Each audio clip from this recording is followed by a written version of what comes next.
puisque je m'adresse à des filles membres du Forum européen, et donc nous sommes tous plus ou moins adeptes du concept de prévention globale et intégrée, je pense. Donc à Liège, nous avons l'habitude d'organiser la concertation intersectorielle et interservice. Concertation entre travailleurs sociaux, police, justice, professionnels du secteur soins, on invite à s'asseoir autour d'une même table pour se parler en avant de la qualité. Nous avons l'habitude aussi d'établir des contacts, des projets de team building,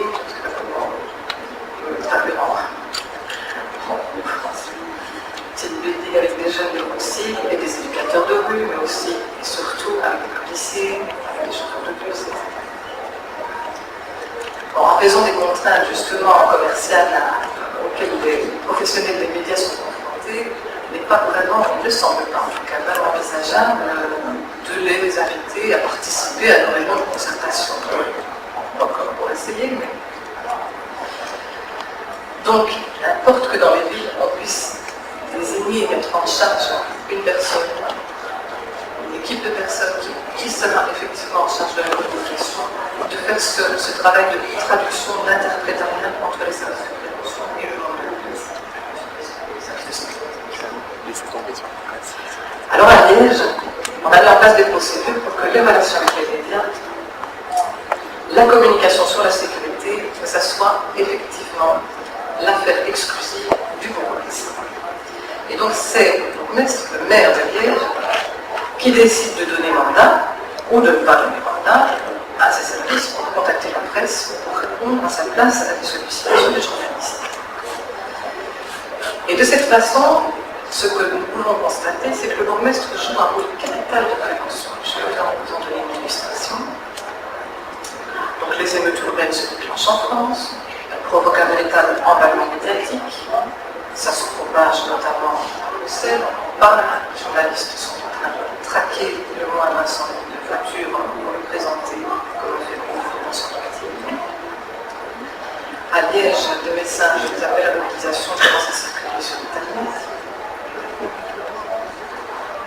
Et nous mettons en place, en fait, comme nous le faisons d'habitude, en communication et en coopération entre les éducateurs de rue et les services de maintien de l'ordre, nous mettons en place un dispositif où les éducateurs de rue sont clairement dans leur rôle, dans les quartiers, avant la date prévue pour la manifestation. Il s'agissait d'aller mettre le feu place Saint-Lambert. Leur rôle, c'était de parler avec les jeunes dans le quartier, pour leur expliquer que ce n'était pas dans leur intérêt, ce n'était pas dans leur trajectoire, de leur perspective d'avenir, de participer à ce genre d'événement. Donc, la police est clairement informée de ce qui allait se produire. Et puis, le soir même, il était prévu aussi que les éducateurs de rue étaient présents sur place pour pouvoir se rencontrer sur place des jeunes avec qui ils avaient déjà établi un contact auparavant. Et donc, s'ils étaient déjà en contact avec eux auparavant, s'ils étaient déjà en relation de confiance avec eux auparavant, ils pouvaient y aller et aller tenir un discours présent. Ne restez pas ici, si vous ne savez pas pour la police. Il y aura un très intéressant. Donc ce dispositif a fonctionné sur les lieux ce soir-là, ce qui n'a pas empêché quelques incendies de voitures isolés dans les quartiers de Bourg. Et donc toute l'énergie du bourgmestre a dû être consacrée à ce moment-là à dialoguer avec la presse, avec les médias, pour leur expliquer à quel point il était crucial de ne pas présenter ces faits isolés comme un phénomène de violence collective qui aurait été en train d'émerger. Et donc nous pensons que la conjonction de ces efforts de communication par le bouche à oreille auprès de personnes, que ce soit des jeunes universitaires, des journalistes, avec qui un contact et une relation de confiance avaient été établis auparavant, ça a probablement permis d'éviter le déclenchement de sérieux dégâts à Liège, non seulement des dégâts causés aux victimes directes de dégradation, mais aussi de dommages collatéraux qui ont été liés à la stigmatisation judiciaire de jeunes en âge de s'insérer dans le monde du travail.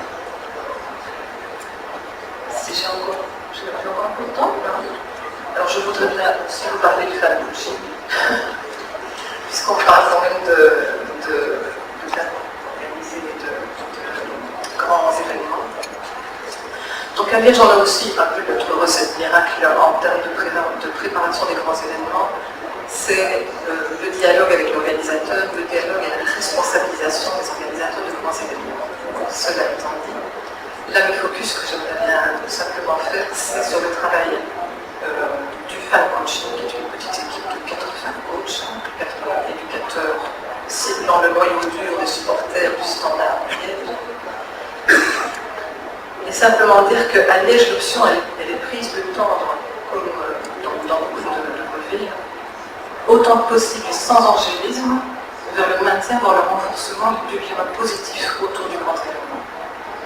Et donc, par exemple, M. Barthelot a cité tout à l'heure les Robocop qu'on avait envoyés pour refouler des gens à Bruxelles. Bon, mais il faut signaler que ce sont des ambassades de supporters aussi qui ont été mises en place. Et à Liège, les ambassades de supporters ont vraiment été de réels lieux d'accueil des supporters, leur offrant la possibilité de rencontrer des gens qui étaient prêts à leur donner toutes les informations possibles et de partager avec eux la culture du football. En continu et de façon générale, le fan coaching utilise les canaux de communication du club du Standard. Donc, sur le site internet du club, etc., ce sont des points info qui sont faits par le fan coaching pour donner toutes les informations, par exemple, sur le meilleur moyen de se rendre au match, les consignes de sécurité qui sont prévues, etc., de façon à ce que contribuer à rendre l'atmosphère la plus détendue possible et la moins propice au déclenchement du plaisir. C'est aussi, ça offre aussi la possibilité de délivrer des messages pédagogiques de l'ordre du fan coaching. Le fan coaching s'appuie sur la relation de confiance qui est établie avec les membres du noyau dur pour se tenir à l'écoute des tensions émergentes, des rumeurs naissantes, des avancées, des malentendus. Il s'appuie sur le phénomène groupal, qui était initialement orienté vers la violence, mais pour développer avec eux des projets constructifs, des projets qui sont porteurs de sens dans la vie du groupe et dans la vie des individus. Enfin, et là je rejoins les médias, le fan coaching s'appuie sur le désir de reconnaissance et de valorisation médiatique des membres du noyau dur pour susciter le désir de voir leurs photos dans le journal d'autres exploits que de faits de violence. Et donc il est important à nouveau dans ce contexte de pouvoir compter sur les médias pour jouer un rôle de valorisation des ressources positives du CG. Simplement, sur ce point de fan coaching, c'est que de l'avis de l'ensemble des représentants des institutions partenaires de la ville dans la prévention de l'immobilité, le Lakeside, notre noyau dur des supporters, s'il reste potentiellement dangereux, c'est muté au fil du temps en un club de supporters qui va utiliser de façon généralement positive le potentiel offert par son fonctionnement. Voilà. Donc en fait, l'exploitation du potentiel positif des médias et des interactions sociales peut servir à stopper les rumeurs, peut servir à véhiculer des messages de pacification, peut servir à valoriser les actions positives de la démocratie. Merci. Pour synthétiser un petit peu les bonnes expériences, les bonnes pratiques qui ont été partagées avec nous cet après-midi, face à ces violences collectives, en fait, il y a 5 grandes recettes qui semblent bien fonctionner. La première, c'est la nécessité absolue de responsabiliser les acteurs locaux. On l'a vu notamment dans l'expérience de Liège, le rôle central joué par le maire, le bourgmestre, qui doit être la cheville ouvrière organisatrice de ces manifestations collectives.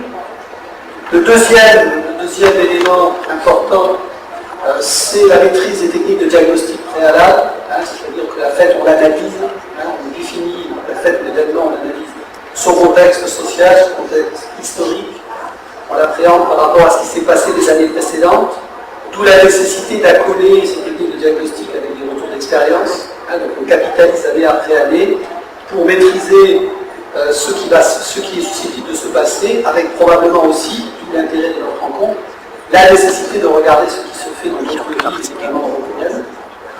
La troisième bonne recette, en quelque sorte, c'est la gestion très en amont, d'où la nécessité absolue de ces réunions préparatoires, minutieuses, thématiques, qui vont préparer cet événement, qui sera en fait, et c'est le quatrième recette, qui fera l'objet d'une coproduction. On l'a vu dans les différents exemples, une coproduction qui associera, c'est ce qui se passe, annonce étroitement la population, qui jouera un rôle important, qui associera l'ensemble des forces de l'ordre, quitte à leur faire jouer un rôle un peu différent, qui associera les associations, les clubs de supporters, etc. Et le dernier élément, et c'était l'objectif de cette dernière intervention, c'est bien évidemment la maîtrise absolue de la communication, à la fois en amont et en aval, pour que la presse soit un des acteurs qui tente justement à la pacification en quelque sorte de ces grands rassemblements, de manière à essayer qu'ils soient le plus pacifiques, le moins violents possible. Donc voilà quelques éléments de synthèse rapide. Il nous reste un bon quart d'heure. Bien évidemment, nous allons écouter vos questions, vos observations. On va les prendre les unes après les autres et ensuite les personnes qui ont le plaisir d'être avec nous cet après-midi essaieront d'apporter quelques éléments de réponse. Alors qui se jette à l'eau? Je dis à l'eau et pas dans la bière et dans le vin.